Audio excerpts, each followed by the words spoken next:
Hi everyone, let's talk about how to use offset. So if I'm using offset, it's a really great way to center my shape. So if I wanted to make like a frame around a window or a frame around a door, I want it to be evenly spaced on all the sides, and that's what offset does for us. So I'm going to make a rectangle. Let's make it 25 feet by 20 and a half feet. And hit enter. And I'm going to push pull it 10 feet. So let's say I'm making a window and I want it to be detailed. I can, let's make a nice little rectangle. I want to make a frame. That's one really quick way to make it look more detailed. So I can find offset and offset my window. So I click to start and notice that as I move, that rectangle is perfectly centered around the other one. So I can either go further out or more inward. It's kind of up to you and what you're making. So for this, I'm going to go out a little bit. And now I have a nice window frame, and it's evenly spaced on both sides. So this distance right here is the same as this distance. This distance is the same as this distance. And it works for my shape, for all of my shapes. So if I wanted to offset the bottom to make the roof overhang, I can. If I wanted to offset a triangle, I could. It'll work for pretty much anything. Let's make my window even more detailed. So I'm going to use my line tool and draw in some squares using the midpoints.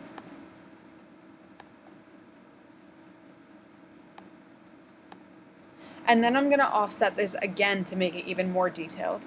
So notice how as I'm moving, let's say I wanted to offset this back wall, I want it to have those little dots on it, but that one square is selected.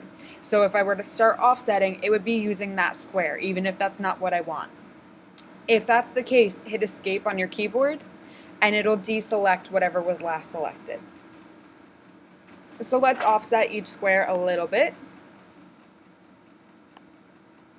And let's say I forget what number I just used to offset, but I want the same one every time.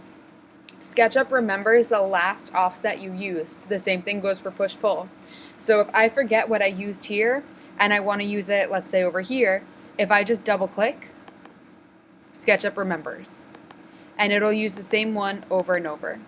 And let's say I messed up and I accidentally did that, and now that's the last one SketchUp remembers, even if I undo. If I click and then move my mouse, sometimes you have to play around with it to find the right edge that it'll align to, but if I move my cursor to meet up with the edge of the same thing that I've offset before, it'll match that offset, and then I can continue double clicking. Let's say I want to push pull. The same trick applies. So let's push pull this outer frame out.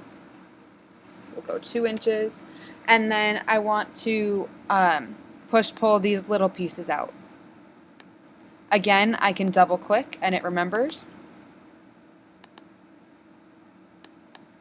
And again, let's say I messed up and it went too far and now it's not right anymore. And it can't remember what I was last doing. If I click on it and then move my cursor to the same surface that I want it the same height as, it'll move it there. So even if later on, if I wanted this window frame to be the same as this outer edge, I can hover over it and it'll make that happen. And then I can erase my lines. And now I've got a beautiful detailed window. I can do the same thing to make a door frame. So if I have a door, I can offset either inward or outward depending.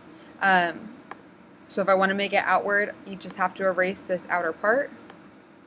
Or you could have pre-selected using Shift. So I could use my select tool, hold down Shift, select those lines. If I select something I don't want, just click on it again, it'll get rid of it. Then I can use offset, and now it's only offsetting that little piece that I wanted. And again, I could push pull, and let's say I want it to be the same height as the window frame. If I hover over it, it'll match it. And now it's much more detailed than it was before.